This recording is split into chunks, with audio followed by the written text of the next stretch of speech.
And one of the things that we're all here representing, of course, this is a medical cannabis cup, but a lot of what we focus on in this movement is just the unjust imprisonment of people for using a plant, whether it's medical use or not.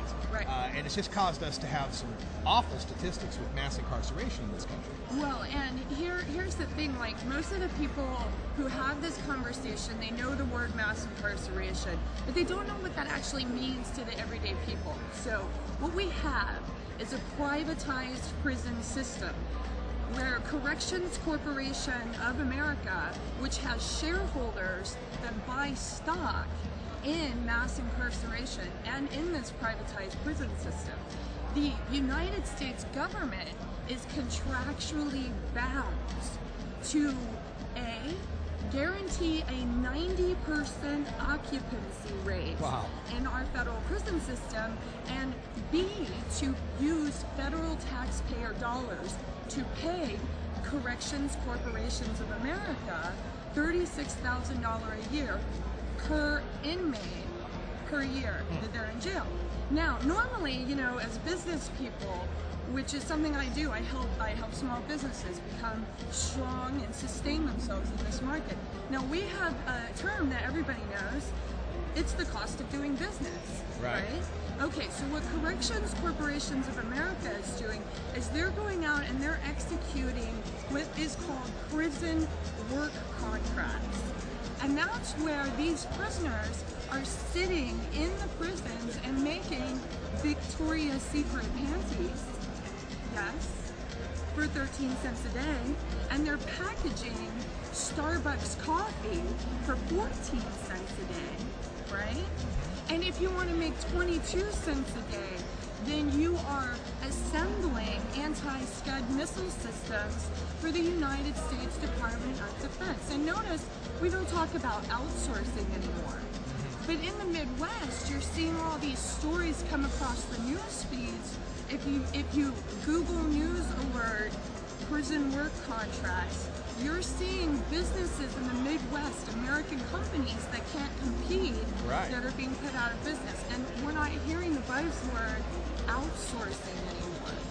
Because it's insourced. It's sourced into our prisons. Right. It's almost as if we lock up the poor people from the city, we move them out to the country, and we hire the poor people in the country to guard them. Exactly. Exactly. And so, this is a new form of slavery. And the only way that you can guarantee 90% occupancy rate in a prison system is to call a war on drugs and to start policing private behavior and putting people in jail for things like addiction and poverty. And it creates conditions of poverty. We can't go out there and get jobs and make Victoria's Secret panties anymore because our prisoners are making them for 14 cents a day. Yeah, it's sick. We got the 13th Amendment, neither slavery nor involuntary servitude shall exist in the United States except punishment for a crime. Except, unless they call you a criminal. And then we have these people that are deemed criminals, and it's only for, smoking a plant or using a plant, and our society is conditioned to treat them like a criminal for the rest of their lives. And it's also of benefit to these companies that want good workers. I mean, your average rapist, arsonist, murderer is kind of a little socio-psychopathic, a little tough to rely on, but your average pot smoker or some kid who got caught with ecstasy or mushrooms or something is probably a great worker.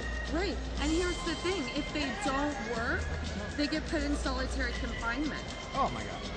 And so, in order to, once they're in the system, they have to live up to these prison work contracts, to the conditions of these prison work contracts. And we have to ask ourselves as a society, why are we guaranteeing the 90% occupancy rate as a government, as a people, as our government representing the United States? Why are we guaranteeing a 90% occupancy rate in a prison contractually as if it's some sort of hotel? Yeah. What kind of society are we that we're doing this? Yeah, and also, you look at the fact that you've got the taxpayers paying for the room and board, and them only having to pay out what? And the other thing that kills me I hear these cases where they get paid like 22 cents an hour, 15 cents an hour, Right. but then if they want to make a phone call, it's $5 a minute, Right. something like that. So Right. even what little wage they do make doesn't really go anywhere. No, it doesn't. And then if you couple that with asset forfeiture laws, that was my topic last week of discussion was asset forfeiture laws. And I can't believe that any good old-fashioned red-blooded Republican American out there is not turning over every night in their sleep worried about asset forfeiture laws. Because quite frankly, it's gotten to the point where if you have a large amount of cash in your home and for some reason they search your home and find that $10,000, they assume without probable cause that it's drug related, seize that money, and you need a really good asset forfeiture attorney to prove your innocence and get it back. And they did all of that before conviction. Yep. You don't have to be charged with any crime, and the money is guilty until proven innocent. So you have to go get that good lawyer. Now, how do you hire him when you don't have any cash because it's guilty? That's the problem. And then they seized your bank account too, and started to take your property because you had this big chunk of cash, and that's in the laws now and can happen to you now. Yeah, it's just ridiculous. This mass incarceration in America, so much of it driven by the drug war. About half of the prisoners, of our 2.3 million, are there for some drug-related conviction. Right.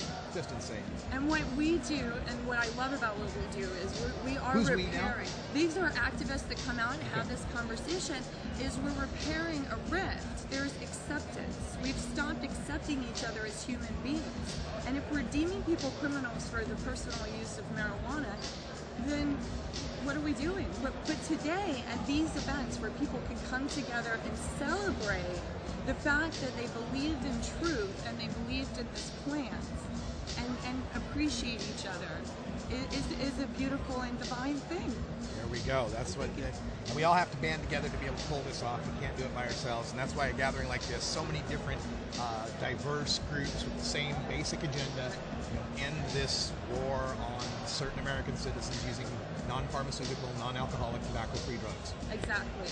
And what you can do is take this conversation into your local coffee shops and just sit down with another person and have a really loud conversation about the war on drugs and about marijuana, and you will find that people will turn around and start asking you questions. Yes, they and will. you patiently answer those questions, and that's how we change the world. One mind at a time, people. We can do it. Stephanie Bishop, thank you so much for joining us here. Any websites or contacts you want to give out? Well, I am on Facebook.com, Adamson and Rada. I'm 420marketing.com. That's right. And you can find me on Twitter through those sources as well. All right. Thanks for stopping by. It's always good talking to you. Stephanie Bishop, thanks for being here. We're going to move to some music here, and when we come back, I saw Ganja John and Ganja Wife walking by. We'll see if we can get them on the mic. You're listening to live coverage of the High Times Bay Area Medical Cannabis Cup at the Craneway Pavilion, Richmond, California.